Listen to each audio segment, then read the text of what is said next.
Voilà, alors dans cette vidéo, on va voir comment payer les influenceurs. Alors pour moi, il y a quatre moyens de payer les influenceurs. Alors il y en existe bien d'autres, mais moi, c'est tout simplement les quatre moyens que j'ai déjà utilisés pour pouvoir payer les influenceurs. Alors je vais commencer tout de suite. Le premier moyen pour pouvoir payer les influenceurs et le moyen que vous allez le plus utiliser, du moins je pense, ça va être tout simplement PayPal. Alors PayPal, c'est ce qui est bien avec ça, c'est que l'argent est envoyé instantanément, l'influenceur le reçoit directement donc sur son compte PayPal, et en plus de ça, eh bien PayPal ne va pas prendre de taxes, ne va pas prendre voilà une petite marge sur l'envoi de votre argent à l'influenceur, car l'argent sera envoyé directement. Donc c'est-à-dire que si vous envoyez 800 € à un influenceur, l'influenceur recevra immédiatement les 800 € et il ne recevra pas 780 ou 790 €. Donc PayPal ne prend absolument rien là-dessus. Alors moi ce que je vous conseille de faire, c'est que donc quand vous allez créer votre boutique, c'est de créer un compte PayPal qui va être lié directement à votre boutique. Comme ça, eh bien, vous allez vraiment avoir un compte professionnel qui est lié à votre boutique et vous n'allez pas utiliser votre compte personnel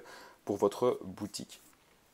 Donc voilà pour ça, et ensuite pour envoyer de l'argent à l'influenceur, donc pas besoin de faire transférer de l'argent ni rien, vous allez tout simplement en haut, donc sur votre compte PayPal, vous allez sur envoi d'argent, ensuite une fois que vous avez cliqué sur envoi d'argent, vous entrez l'adresse mail de l'influenceur et ensuite eh bien, vous écrivez donc le montant que vous voulez envoyer à l'influenceur, donc le montant que l'influenceur vous aura demandé. Ensuite vous cliquez sur envoyer et l'argent sera envoyé immédiatement, instantanément chez l'influenceur pour que l'influenceur puisse faire votre promotion. Donc le premier moyen de paiement, ça va donc tout simplement être PayPal. Et moi, c'est le moyen de paiement que j'utilise le plus pour rémunérer les influenceurs. Alors le deuxième moyen de paiement, vous vous en doutez certainement, ça va tout simplement être les virements, donc le virement bancaire. Donc pour ça, eh bien, vous allez tout simplement utiliser votre compte, vous allez demander donc l'IBAN ou le RIB, je ne sais pas comment est-ce que vous appelez ça dans le pays dans lequel vous vous trouvez. Ici en Belgique, donc, ça s'appelle l'IBAN, et donc c'est-à-dire que vous allez donc demander donc tout simplement le petit bout de code qui va vous permettre d'envoyer de l'argent sur son compte bancaire à l'influenceur. Donc ça c'est quelque chose également qui marche très bien, voilà, qui est très sécurisé, tout comme PayPal, et c'est quelque chose que j'utilise aussi très régulièrement pour pouvoir rémunérer les influenceurs. Alors ça, après, libre à vous de voir. Si vous avez un compte professionnel, donc c'est-à-dire un compte professionnel, si vous avez créé une société, si vous êtes indépendant, eh bien vous allez virer de l'argent à partir de là.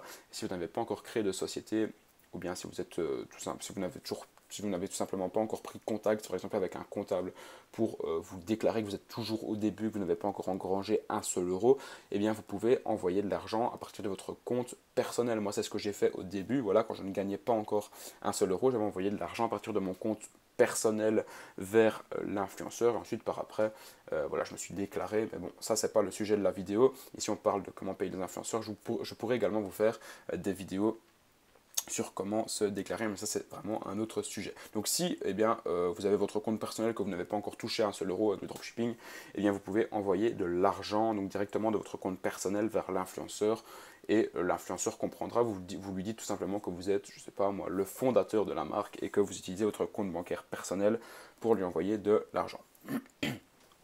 Ensuite, le troisième moyen, ça va tout simplement être Western Union. Alors, il y a d'autres services qui ressemblent à Western Union, mais moi j'utilise Western Union, je l'ai utilisé 3 fois pour l'instant pour rémunérer des influenceurs. Et donc là, qu'est-ce que c'est? C'est en fait, donc vous allez aller, moi en l'occurrence c'est à la poste, et à la poste, eh bien, je vais donc demander d'envoyer de l'argent via Western Union. Vous allez devoir donner le nom et le prénom de la personne à qui vous voulez envoyer de l'argent. Et ensuite, donc, vous allez donner l'argent en cash, donc en liquide à la banque. Et je vais dire une demi-heure après, l'argent sera arrivé eh bien, chez le destinataire. C'est-à-dire que si vous envoyez 800 € à partir de, je sais pas, de Paris, eh bien, en une demi-heure, l'argent va arriver entre guillemets instantanément à, par exemple, à Marseille, si votre influenceur se trouve à Marseille. Et l'influenceur aura juste à aller à la poste, donner son nom, son prénom et un petit code que vous aurez eu en donnant l'argent à la poste et il récupérera l'argent en cash. Donc ça c'est également un moyen de faire si vous voulez eh bien, procéder à une promotion et avec des influenceurs et si vous voulez tout simplement les payer. Et ensuite le quatrième moyen, ça c'est quelque chose qui m'est arrivé une seule fois, c'est vraiment très très rare, je pense pas que ça vous arrivera, mais moi en l'occurrence c'est quelque chose, voilà je vais vous expliquer, c'est quelque chose qui était qui était plus facile en fait pour l'influenceur et pour moi-même, c'est tout simplement de donner l'argent directement en main propre. Donc qu'est-ce que je veux dire par là? C'est-à-dire en fait que j'étais en voyage à Paris et là, eh bien, en fait, j'allais travailler justement avec un influenceur qui habitait Paris. Et je voulais faire la promotion en fait le lendemain et lui il voulait que je lui envoie l'argent par virement bancaire. Malheureusement on n'était pas dans la même banque et donc le virement allait prendre un petit peu de temps, quelques jours, en plus c'était le week-end donc il fallait attendre que le week-end passe avant qu'il reçoive l'argent. Et pour qu'il soit sûr que tout soit en ordre, il préférait recevoir l'argent avant de faire la promotion, et ça c'est quelque chose que vous allez régulièrement avoir aussi, c'est-à-dire que vous allez devoir envoyer l'argent avant que l'influenceur fasse la promotion. Et là, donc on s'est téléphoné, et voilà, je lui ai demandé où il était, donc il m'a dit qu'il était à Paris, et justement j'étais également à Paris. Et donc on a convenu d'un petit rendez-vous, on s'est vu, et je lui ai donné l'argent en main propre, donc sous enveloppe, et comme ça a été fait très rapidement, également dans les règles, sous contrat. Mais comme ça, voilà, c'était quelque chose qui était beaucoup plus rapide. Donc parfois, ça pourra également vous servir si vous êtes, par exemple, si vous habitez près d'un influenceur ou bien si vous êtes en voyage où un influenceur se trouve également. Voilà, je vous invite à passer à la prochaine vidéo.